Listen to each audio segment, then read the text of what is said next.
ಆಗಿರ್ತಕ್ಕಂಥ ಜನಪ್ರತಿನಿಧಿಯಾಗಿರ್ತಕ್ಕಂಥ ಶಾಸಕರು ರೈತರ ಪರವಾಗಿ ನಿಂತ್ಕೋಬೇಕು. ಯಾವುದೇ ಕಾರಣಕ್ಕೂ ನಾನು ರೈತರ ಪರವಾಗಿ ನಿಂತ್ಕೊಳ್ತೀನಿ, ಭೂಮಿಯನ್ನು ಕೊಡೋದಕ್ಕೆ ಬಿಡೋದಿಲ್ಲ. ಆಗಿರ್ತಕ್ಕಂಥ ಜನಪ್ರತಿನಿಧಿಗಳು ಈ ಬೆಂಬಲವಾಗಿ ನಿಂತ್ಕೊಬೇಕಾಗಿತ್ತು ಅಂತಕ್ಕಂಥ ಉದ್ದೇಶದಿಂದ ನಮ್ಮ ನಾಯಕರು ಮಾತಾಡಿದ್ದಾರೆ. ಅವರು ಈ ಪ್ರತಿಗೋಷ್ಠಿ ಮಾಡೋದ್ರ ಬದಲು ಆ ಪ್ರತಿಭಟನೆಯಾಗಿ ಹೋಗಿ ಭಾಗವಹಿಸಿದ್ರೆ ಅದಕ್ಕೆ ಅವ್ರಿಗೂ ಬೆಲೆ ಬರ್ತಾ ಇತ್ತು. 25 ದಿನದಿಂದ ಹಗಲು ರಾತ್ರಿ ಧರಣಿ ಸತ್ಯಾಗ್ರಹ ರೈತರು ಮಾಡ್ತಾಯಿದ್ದಾರೆ. ಅದಕ್ಕೆ ನಮ್ಮ ಲೋಕಸಭಾ ಸದಸ್ಯರಿಗೆ ರೈತ ಮುಖಂಡರು ರೈತರು ನಾವು ಈ ರೀತಿ ಪ್ರತಿಭಟನೆಯನ್ನು ಮಾಡ್ತಾಯಿದ್ದೀವಿ, ನೀವು ಬಂದು ನಮಗೆ ಬೆಂಬಲ ಕೊಡಬೇಕು, ಸಹಕಾರ ಕೊಡಬೇಕು ಅಂದಾಗ ಚಿಕ್ಕಬಳ್ಳಾಪುರದ ಕೇಂದ್ರದಾಗ ಅವ್ರು ಭಾಗವಹಿಸ್ತಾ ಇದ್ದರೆ ನಮ್ಮ ನಾಯಕರು ರೈತರಿಗೆ ಸ್ಪಂದನೆ ಮಾಡ್ತಕ್ಕಂಥ ಕೆಲಸ ಮಾಡಲೇಬೇಕಾಗುತ್ತೆ.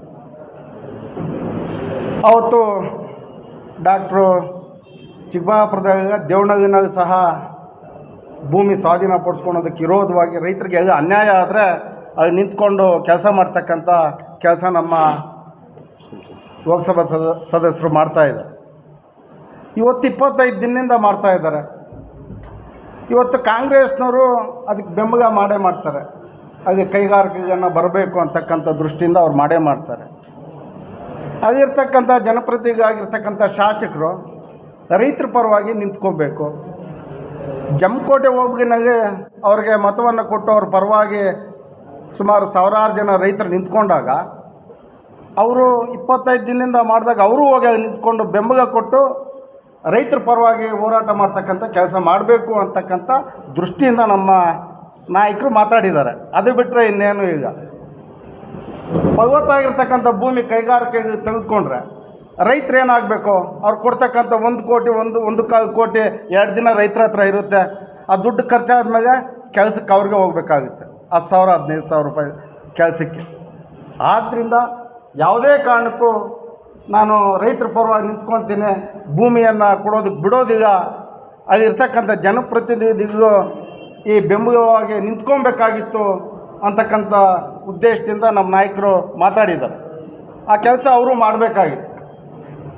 ಇವತ್ತು ನಮಗೆ ನಮ್ಮ ಲೋಕಸಭಾ ಕ್ಷೇತ್ರಕ್ಕೆ ಬರದೇ ಇದ್ದರೂ ಸಹ ರೈತರು ಧರಣಿ ಮಾಡ್ತಾ ಇದ್ದಾರೆ, ರೈತರ ಕಷ್ಟಕ್ಕೆ ನಿಂತ್ಕೊಬೇಕು ಅಂತಕ್ಕಂಥ ಒಂದೇ ಉದ್ದೇಶದಿಂದ ಆ ಧರಣಿಯಾಗಿ ಹೋಗಿ ಭಾಗವಹಿಸಿ ಅವ್ರ ಬೆಂಬಲವನ್ನು ಕೊಟ್ಟಿರ್ತಕ್ಕಂಥ ಕೆಲಸ ಮಾಡಿದ್ದಾರೆ. ಮುಖಂಡರು ನಿನ್ನೆ ಪ್ರತಿಗೋಷ್ಠಿಯನ್ನು ಮಾಡಿದ್ದಾರೆ. ಅವರು ಅರ್ಥ ಮಾಡ್ಕೊಬೇಕಾಗುತ್ತೆ. ಅವರು ಈ ಪ್ರತಿಗೋಷ್ಠಿ ಮಾಡೋದ್ರ ಬದಲು ಆ ಪ್ರತಿಭಟನೆಯಾಗಿ ಹೋಗಿ ಭಾಗವಹಿಸಿದ್ರೆ ಅದಕ್ಕೆ ಅವ್ರಿಗೂ ಬೆಲೆ ಬರ್ತಾ ಇತ್ತು. ಆ ರೀತಿ ಕೆಲಸ ಮಾಡಬೇಕಾಗುತ್ತೆ. ರೈತರಿಗೆ ನಮ್ಮ ನಾಯಕರು ರೈತರಿಗೆ ಎಲ್ಲಿ ಅನ್ಯಾಯ ಆದರೆ ಅಲ್ಲೇ ಹೋಗಿ ನಿಂತ್ಕೊಂಡು ಕೆಲಸ ಮಾಡ್ತಕ್ಕಂಥ ಕೆಲಸ ಅವರು 365 ದಿನವೂ ಮಾಡ್ತಕ್ಕಂಥ ಕೆಲಸ ಮಾಡೇ ಮಾಡ್ತಾರೆ. ಇನ್ನು ಕೆಲವು ಮುಖಂಡರು ಹೇಳಿದ್ರು ಅಡ್ಜಸ್ಟ್ಮೆಂಟ್ ರಾಜಕಾರಣ ಮಾಡ್ತಾ ಇದ್ದಾರೆ ಅಂತ. ಅಡ್ಜಸ್ಟ್ಮೆಂಟ್ ರಾಜಕಾರಣ ಮಾಡ್ತಕ್ಕಂಥ ಅವಶ್ಯಕತೆ ಅವ್ರಿಗಿಲ್ಲ. ಅವ್ರೇನು ಎಲೆಕ್ಷನ್ಗೆ ನಿಂತಿಲ್ಲ. ಇವತ್ತು DCC ಬ್ಯಾಂಕ್ ಚುನಾವಣೆ ಆಯಿತು. DCC ಬ್ಯಾಂಕ್ ಚುನಾವಣೆ ಆದಾಗ ಅವ್ರು ಫಾರಿನ್ನಲ್ಲಿದ್ದರು. ನಾನು ಒಬ್ಬ ಅಭ್ಯರ್ಥಿಯಾಗಿ ಸ್ಪರ್ಧೆ ಮಾಡಿದೆ. ನಾನು ಕೂಡ ಅವ್ರು ಮಾತಾಡೋಕ್ಕಾಗಿಲ್ಲ.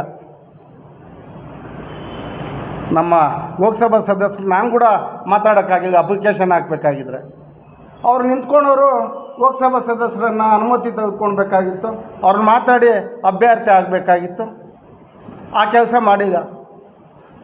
ಆಗ ಇಲ್ಲಿ ನಾನು ನಿಂತಾಗ ನನಗೆ ತೊಂದರೆ ಆಗಬೇಕಾಗಿದ್ರೆ ಕೆಲವು ನಮ್ಮ ಮುಖಂಡರು ನನಗೆ ತೊಂದರೆ ಕೊಟ್ಟಾಗ ನಾನು ಅವ್ರನ್ನ ಅಡ್ಜಸ್ಟ್ ಮಾಡ್ಕೊಳ್ಬೇಕಾಗುತ್ತೆ. ನಮ್ಮ ಮತ ಅವರಲ್ಲಿ ಮತ ನಾವು ತೆಗೆದುಕೊಂಡ್ರೆ ನಮ್ಮ ಮತ ಅವ್ರು ಕೊಡಲೇಬೇಕಾಗ. ಅದೇನು ಮುಚ್ಚುಮರೆ ಏನಿಲ್ಲ. ಆ ಚುನಾವಣೆ ಆಯಿತು. DCC ಬ್ಯಾಂಕ್ ಚುನಾವಣೆಗೂ ಲೋಕಸಭಾ ಸದಸ್ಯರಿಗೆ ಯಾವುದೇ ರೀತಿ ಸಂಬಂಧ ಇಲ್ಲ. ಲೋಕಸಭಾ ಸದಸ್ಯರು ಆಗ ಅಭ್ಯರ್ಥಿನಾಗಿರಿ ಮಾತಾಡಿರ್ತಕ್ಕಂಥ ಕೆಲಸ ಮಾಡಿಲ್ಲ.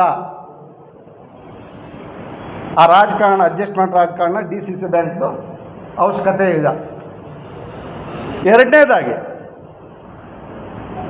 ಶಿವಮೊಗ್ಗ ಚುನಾವಣೆ ಆಯಿತು. ಅಭ್ಯರ್ಥಿನ ಯಾವ ರೀತಿ ನಮ್ಮ ನಾಯಕರು ಅಭ್ಯರ್ಥಿಗಳನ್ನ ಹಾಕ್ಸಿದ್ರೆ ಯಾವ ರೀತಿ ಕೆಲಸ ಮಾಡ್ತಾರೆ ಅಂತಕ್ಕಂಥದ್ದು ಸುಮಾರು 13 ವರ್ಷದಿಂದ ನೋಡಿದ್ದೀರಿ. ಇವತ್ತು PRD ಬ್ಯಾಂಕ್ 50 ವರ್ಷ ಇತ್ತು ಅವ್ರ ವರ್ಷದಲ್ಲಿ.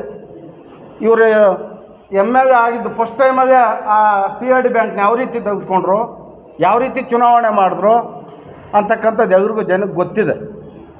ನಮ್ಮ ನಾಯಕರು ಹೇಳಿದ್ರು, ನೀವು ಯಾರಾದರೂ ಅಭ್ಯರ್ಥಿ ಆಗ್ರಿ, ಅದ್ರ ಸಂಪೂರ್ಣ ವೆಚ್ಚವನ್ನು ನಾನು ಹಾಕ್ತೀನಿ ಅಂತಕ್ಕಂಥ ಮನವಿಯನ್ನು ಮಾಡಿದ್ರು. ಇವತ್ತು ನಮ್ಮ